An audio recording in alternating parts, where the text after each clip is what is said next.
प्यारे देशवासियों, नमस्कार।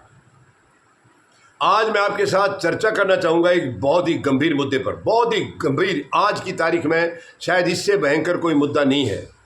यानी चुनाव में धांधली का जो मुद्दा है, इसी प्रकरण में अब जो राहुल गांधी ने एक खुलासा किया है फर्जी वोटों का।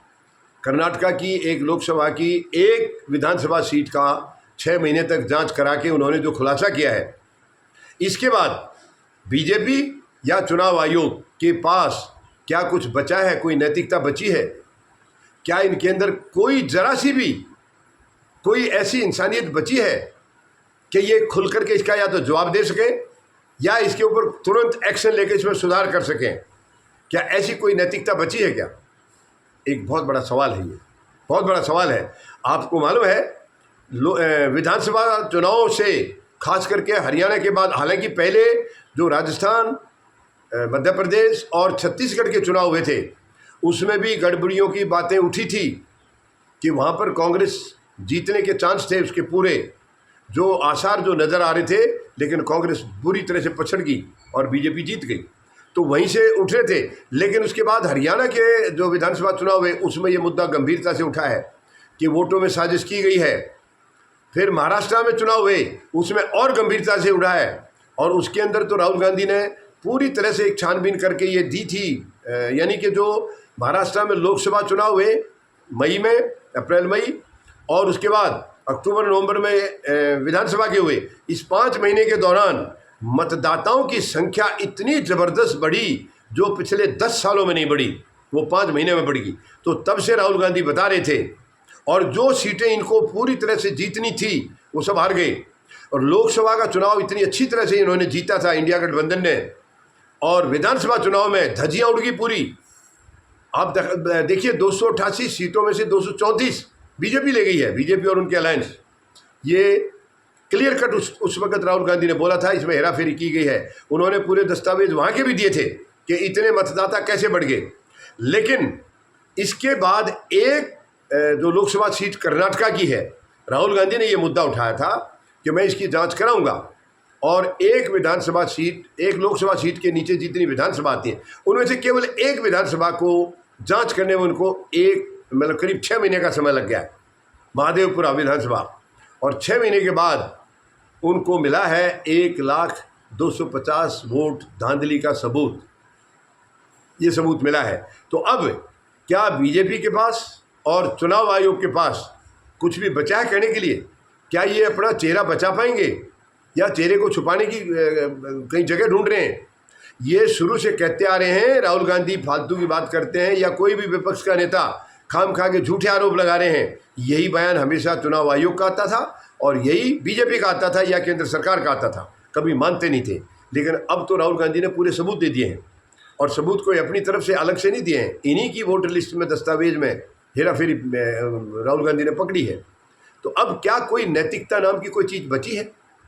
बीजेपी क्या आंख दिखाने लायक, अपना चेहरा दिखाने लायक बची है, या चुनाव आयोग चेहरा दिखाने लायक बचा है, जो पूरे देश भर में इस धांधली को फैला रहे हैं? अब इन्होंने जो SIR का मुद्दा जो शुरू किया है वो SIR का यही है, इसी का अपग्रेडेड वर्सन है वो। यानी ये तरीका जब इन्होंने देख लिया ये तरीका पकड़ा जा रहा है, इसलिए SIR को लाए ताकि वो पकड़ा ना जाए। लेकिन SIR की धज्जियाँ उड़ रही हैं। बिहार में SIR प्रक्रिया एक फेज पूरा हो चुका है, दूसरा फेज अभी शुरू हुआ है, दूसरा फेज शुरू हुआ है अभी। जो इन्होंने जो वो अपना ड्राफ्ट लिस्ट जारी की है उस पर जो जिसको गलतियां मिली उसकी वो शिकायत करेंगे, ऐसा उन्होंने बोला है। लेकिन उसमें तो जो पहले फेज में ही खास करके अजीत अंजुम ने बहुत बड़े खुलासे किए हैं। BLO सबके फॉर्म भर रहे हैं, अपने आप ही साइन कर रहे हैं, उसमें बहुत सारे फर्जी दस्तावेज मिले हैं। मृत लोगों के भी उसमें वोटर लिस्ट में नाम डाल दिए हैं BLO ने, क्योंकि वो खुद ही फॉर्म भर रहे हैं, खुद ही साइन कर रहे हैं, मतदाताओं से मिल ही नहीं रहे हैं बहुत सारी जगह। तो धांधली शुरू से नज़र आ गई। तो चुनाव आयोग कैसे क्लेम कर सकता है कि वो गलत वोटर लिस्ट को सही कर रहा है? वो तो बल्कि सही को गलत कर रहा है, ऐसा लग रहा है। और ये इनका परिणाम कर्नाटका से राहुल गांधी ने दिखा दिया है। तो अब मुझे लग रहा है ना बीजेपी के पास ना चुनाव आयोग के पास नैतिकता नाम की कोई चीज़ बची नहीं है। केंद्र सरकार को खुद इस्तीफा दे देना चाहिए, क्योंकि अगर वो चुनी गई है तो धांधली से चुनी गई है। जब एक लोकसभा सीट का उदाहरण राहुल गांधी ने दिया है कि वो बाकी तमाम उस लोकसभा सीट के नीचे जितनी और विधानसभा थी वो सारी कांग्रेस जीत रही थी, काफ़ी मार्जिन से जीत रही थी, लेकिन इस एक विधानसभा महादेवपुरा में आकर के 1,250 वोट जो जाली मिले हैं उनकी वजह से वो पूरी सीट हार गई है, क्योंकि पहले जितनी लीड थी वो सारी लीड यहाँ पर माइनस होगी।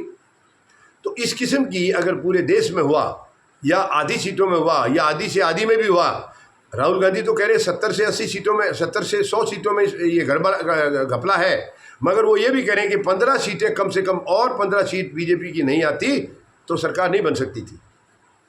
तो ये बहुत बड़ा मुद्दा है, गंभीर मुद्दा है।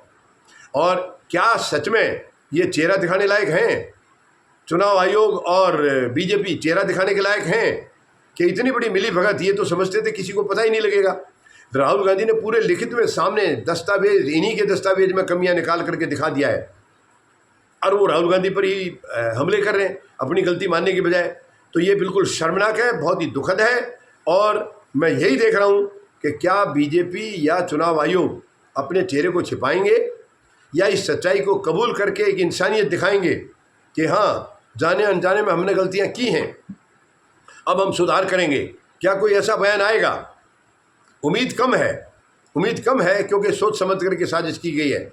और मुझे लगता है ये साजिश साबित हो जाएगी और भी आगे भी, क्योंकि राहुल गांधी ने 6 महीने लगाए हैं एक विधानसभा के लिए, और ऐसी और लोकसभा सीटों पर अगर जांच होगी, माननीय सर्वोच्च न्यायालय अगर आदेश दें तो आगे क्या होगा शायद उसका अंदाज़ा लगाना भी हमारे लिए बहुत मुश्किल है। तो उम्मीद लगाते हैं कि माननीय सर्वोच्च न्यायालय क्या करते हैं, या चुनाव आयोग और बीजेपी की तरफ से क्या बयान आता है, क्या उसकी नैतिक जिम्मेवारी लेंगे, क्या उसको सुधार करने की बात कहेंगे, या फिर ऐसे ही राहुल गांधी के ऊपर आरोप लगा लगा करके इसको भी दबा देंगे।